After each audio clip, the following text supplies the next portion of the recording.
Deepa Ramanujam is an Indian-American actor, director and producer. Deepa has been acting since 1995 and started her career with the legendary director K. Balachandar in one of his television series Premi.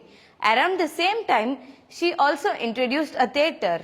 She moved out of India at 1998, studied theatre direction and filmmaking and founded her own theatre company, Kriya. She has produced, acted and directed over 10 productions and multiple shows across the North America and also in India. She worked as a script supervisor. Deepa took care of production and assisted the director. Both films were shooted at the USA. She has also directed a few short films. She has been acting in the South Indian films, mostly Tamil and Telugu, which includes Malayalam. During COVID, she joined the popular acting coach from the Hollywood and learned acting techniques. Her acting skills strongly believes in learning that life is a long process. I'm not an academician. I am an actor, director, and I'm based out of US. Okay. I keep shuttling to India to perform. Whenever I book a job, I come there. Lovely. Yeah. So, honestly, I was traveling and then I was in LA visiting my daughter. So I got back. I had no clue. Even now, I have no clue the format of it. Of course, So they mentioned the format. It's essentially we are going to speak for 10 minutes on Indian cinema and the course it's taking and challenges and so on and so forth. Yeah. And after 10 minutes, we are going to just, Q&A. ask some questions and pretty much that. And student configuration is mostly undergraduate and master's student, apart from few professors who will be there. So that's what they're. Hi. Hi, ma'am. Preeta. Hi. Please don't call me ma'am. Please call me Deepa. Oh. Because, I ask everyone, please don't call me ma'am. Okay. So I was thinking in my mind, I was hoping that it's going to be an interactive session. Like we can start with one topic and then, because this is such a vast subject, the challenges we are facing and then also the changes which are going to be coming up. So it is, even 1 hour is not enough in my opinion, especially with 3 people are involved. We all have our own opinion and, so you guys tell me, how would you like to go about, if you have any thoughts? I just thought I'll generally speak on so basically I am referring to a FICCI report actually. There's every FICCI frames happen. So I'm just referring to that and on that giving my personal opinion based on whatever data they've collected. Okay, and temporary fine. trends. That's FICCI essentially. Yeah. So Preeta, how about you? You have order. Deepa, I just prepared just a brief presentation on how about the storyline structure or the content and the kind of platforms and technology has changed and what are the challenges we are facing it with Okay. So I have made some notes. I have not prepared a presentation or anything. So I'm talking about, like, I want to talk about the technological, especially AI. If both of you are not talking about it, probably I can focus on that. Yes. And blockchain technologies and then AI probably, Yeah. But in general, like there are other, like at a very high level, we can talk about what is happening in the industry if there is time, like the production cost, and then I'm talking about the practical difficulties, what we are facing, we actors are facing, and as a producer, I am facing, So that would be nice for the students to know, but I don't know whether we'll have the time. So let's see how it goes. And teaching career. Hello, ma'am. Yes. Hi. Hi, ma'am. Shall we start the session, ma'am? Yes. Yes. Am I audible to all of you, ma'am? Yes, ma'am. I can hear you. Thank you so much, ma'am. Shall we start? Yeah. Hello and welcome. I'm very excited to kick off this event. I'm RP, Assistant Professor, Department of Media Studies, SDM Vaishnav College, for a moderator for this session. Today we are going to discuss about the challenges and changes in Indian cinema. Each of our panelists brings up a unique perspective of challenges and changes in Indian cinema, which makes a better understanding of Indian cinema in this era. Hello, everyone. Good morning. I would like to talk about the technological advancements, specifically about artificial intelligence and multi-agent workflow, which is the talk of the town here, and also a little bit about touch upon blockchain technology. See, the topic is such a vast one. We can keep on, like, we can go on and on, but the time given to us is like just 10 minutes. So, yeah.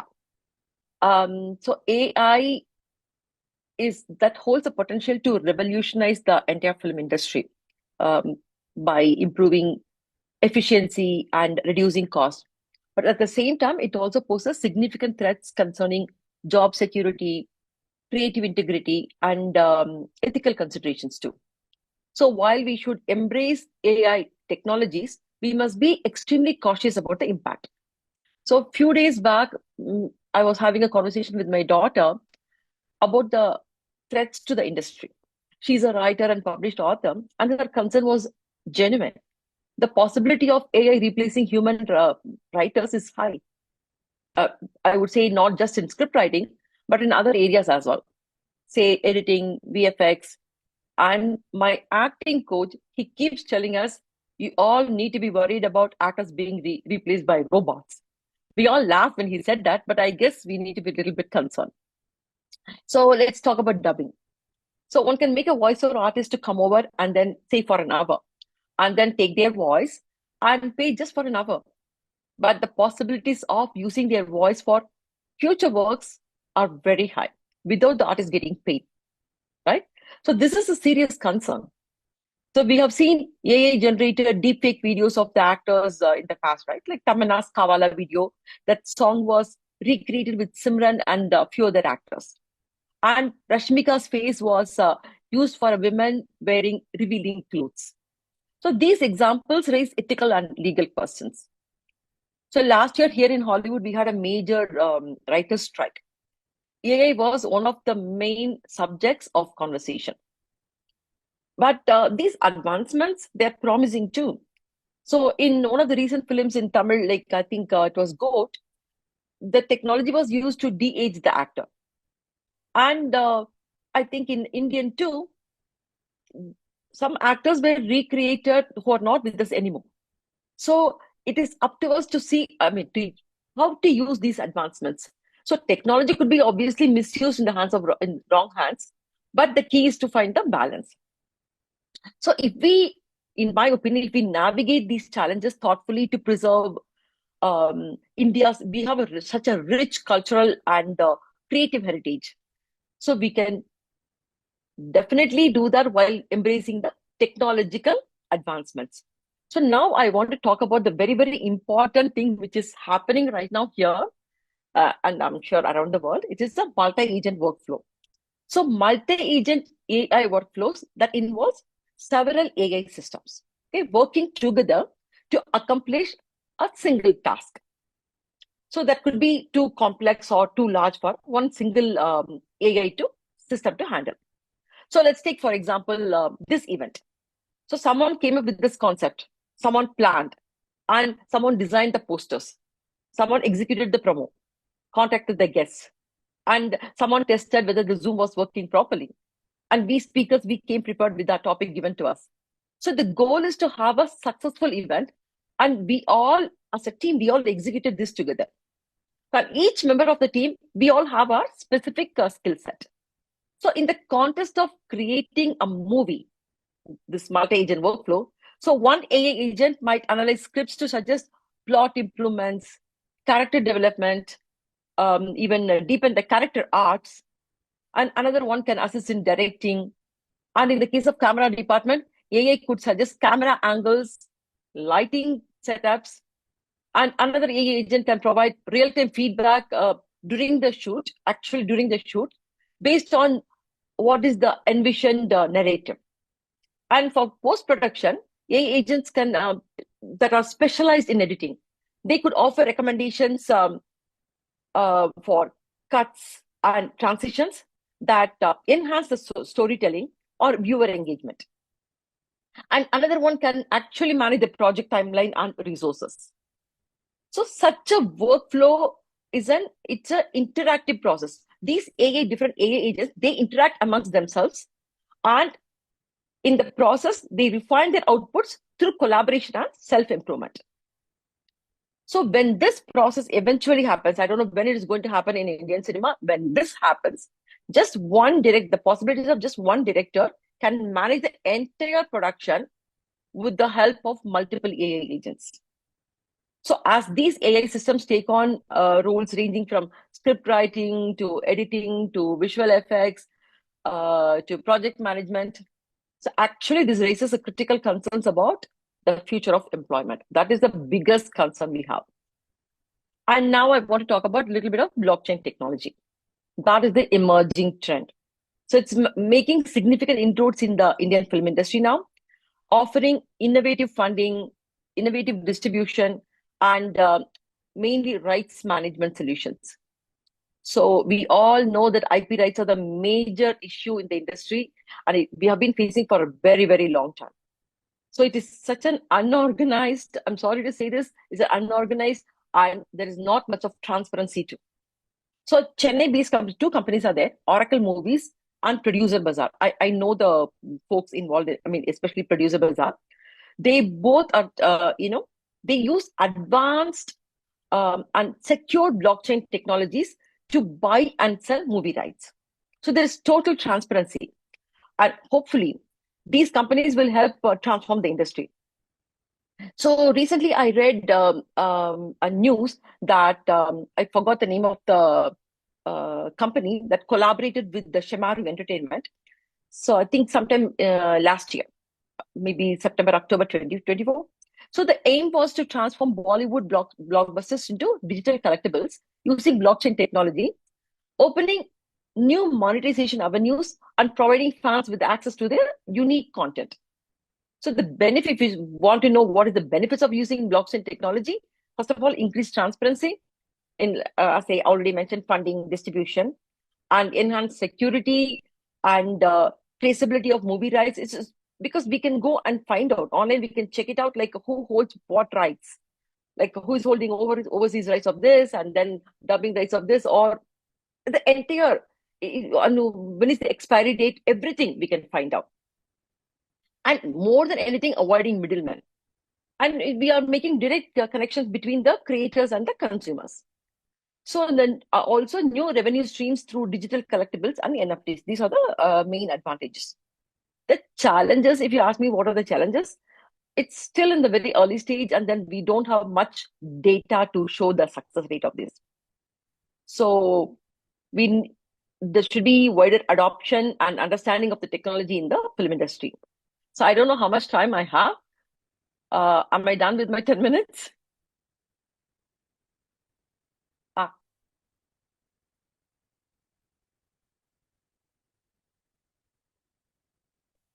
Hello? Ma'am, you have 5 minutes more, ma'am. 5 minutes more? Okay. So also, I want to talk about something, the subject which is very, very important in my opinion, because as a working actor, and I also have produced films.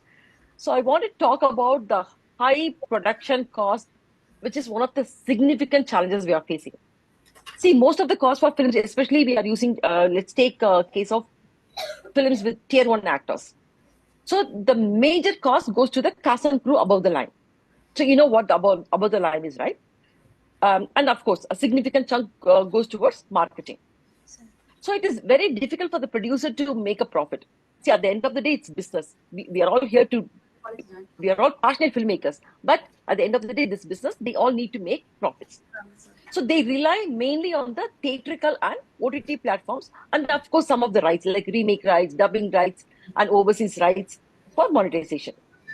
But of course, we did Dr. Ipsita and both of them, Dr. Preeta, they all talked about a little bit. So making, especially Dr. Ipsita, she talked about the FICCI reports and everything. So I'm talking about the Tamil industry. Here, making people come to the theater is the main issue, in my opinion. So obviously, one is piracy, and where people just download and then watch the films online. and or they wait for the film to come on the OTT platforms. People can watch films without stepping out of their house, and at their convenience. They can rewind, pause, fast forward, versus spending a minimum of 1,000 rupees for a family to go to theater to watch a film. But if you take in the case of mid-budget and low-budget films, they don't even get the theatrical release they deserve. So even if they get one, it will be limited, very, very limited shows. Just hardly like that too at an odd hours in my whatever I have observed so far. So there is definitely a revenue loss. And also OTT platform, they won't pay just like that millions to all these films, anything and everything. But they also need to know that these films will be watched by the audience. So the only way, the way they can check is the success rate of success at the theaters. In my opinion, it's a vicious cycle. So I read somewhere that Bollywood's collections dropped 7% last year, mainly due to the high ticket prices, which actually correlates with what Dr. Ipsita said. So, and also the other changes, if I want to talk about, of course, Dr. Preeta touched upon this little bit.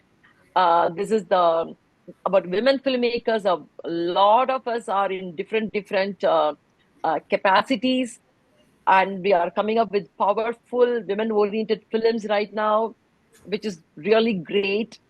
And LGBTQ representation in films, which is, I'm really glad, because this is a subject which is very close to my heart. To see these films in the mainstream cinema. So I'm even more delighted to see that top actors are willing to play gay or transgender roles. Actually, which was not the case like about, say, 10 years or 12 years back. In fact, I came here with the subject in 2000. I live in US.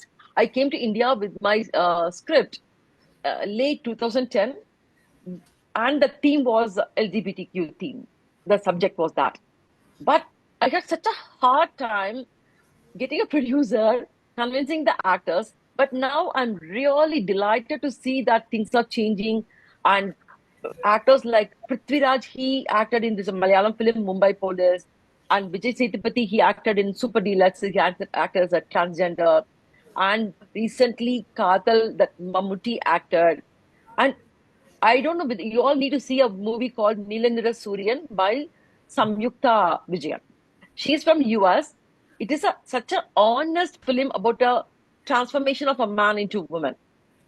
And also there's a lot of, so please do watch. If I don't know whether it's available on any of the platforms, but I would request all of you to watch that film. It is such a, in my opinion, very, very honest film.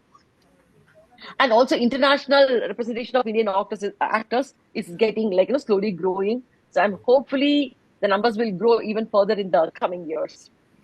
So Indian cinema, we have such a rich culture and emotions and bright future. So with all the technological advancements we have, that combined with compelling and path-breaking storytelling, definitely we can take center stage in the global cinema. So I'm sure audiences worldwide, they can all connect with and resonate with the Indian films. Thank you. Thank you for listening. Good afternoon, ma'am. Deepa ma'am, am I audible? Deepa ma'am, am I audible now? Yes, yes, you are. So you went to college in the US to study direction and later acting classes. You have worked on the set and directed it and have been acting for a long time now. My question is, how much do academics play a role in someone's film career?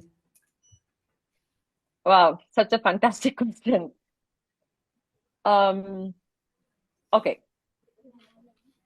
Let me start by, I'll take 2-3 minutes to answer this question because this is, I really want to share this. I have been wanting to share this with some of the students. So those days, how things used to happen is people used to work as ADs, or in the case of camera, DOPs, they need to assist the DOPs before they actually tried for direction or started working in any films, right? So this was like on-the-job learning. But directors like Kartik Subbaraj, or I'm giving examples from Tamil industry, Nalan Kumarasamy, they broke that. And actually, they used to say that formal education is not necessary. But in my opinion, you learn the basics. You get a good foundation and learn all the essential skills. Of course, as others say, that many legends, including my own guru, KB sir, they have not gone to film schools. But when you have a strong foundation, it is going to help you a lot when you actually enter the real life. See, what we study in school, as I said, it's just the foundation, right? But in real life, it is very, very different. So the skills, what you're going to be learning in the college, that you need to apply those skills on the job. So why are we all here? We are all passionate filmmakers, right? In any of the crafts. So we are passionate about filmmaking, but passion alone won't help. At the end of the day, it's business, serious business. So someone is successful when a film is made. So there's not enough when you have a script in your hand. That needs to be made into a film, and also that has to be released. Either it's a theatrical release or OTT platform, only then we can call it as a success. So here the competition is very, very high. And we all need to be very realistic. If I were to give one piece of advice to the students, I would say develop patience. See, if you're a director, you need to convince a producer and also the lead actors. You may have to approach many actors, like it won't click the first time. Many actors and the production houses, and wait for them to get back to you. Okay? And if you're an actor, so the director must be convinced that you fit the part. And it is not that easy to get a break in the industry. See, I'm not discouraging here. Please don't get me wrong. I'm not discouraging. I am just being practical and realistic, and I'm sharing my own experiences. That's it. So assuming that you have a producer to back you up, and let's say you have a fantastic team. So, but the film, as I said earlier, the film has to be completed, then released. So recently I was talking to the president of the Producers Council here in Tamil Nadu, South Indian Producers Council or Tamil Nadu, I think Tamil Nadu. So he told me that there are hundreds and hundreds of films are waiting for release. And it's not happening anytime soon. So take the one that got released recently, the Madagada Raja. The film was released after 12 years. Really, after 12 years, the movie got released a few weeks back. So you need to have patience. And you need to be strong, iron men or iron women mentally. And you cannot be taking impulsive decisions that might ruin your career. See, I'm saying all this out of just sheer experience. And what will you be doing while you're waiting to hear back from the director or the producer? So you need to hone your skills. See, and also whatever I said about the discouraging thing, nothing can happen to any of you. You may all get lucky too. But you need to be prepared for the worst, right? So when I'm talking about honing your skills, keep yourself updated with what's happening in the world. Like watch as many films as possible. Network. Join a team as an assistant, or you can learn on the job. If you're an actor, you can join a theater group. I'm from theater. And I cannot describe in words the experience you face when you get onto the stage. Right? You need to experience it. And also, if you want to become a director, you don't need, with all the technological advancements, you don't really need a big setup or a lot of money. So even you can shoot using your iPhone, right? So, yeah, and also you can upload it on YouTube and market it on social media. So all these things are going to help you strengthen your resume. So, and also these projects, one important thing is when you're actually trying out doing small projects like this, the one thing important lesson you're going to learn is what not to do in the real life, real set. So good luck to each and every one of you. Don't stop learning, develop patience and mental strength, journal, do yoga, meditation, keep your body and mind strong. You need these strengths to face the real world when you get out of college. That's it. That's my. Thank you for sharing your reflection on challenges faced by filmmakers. Your real world examples have shed light on the ongoing struggles and opportunities that continue to shape the industry today. Thank you so much, ma'am.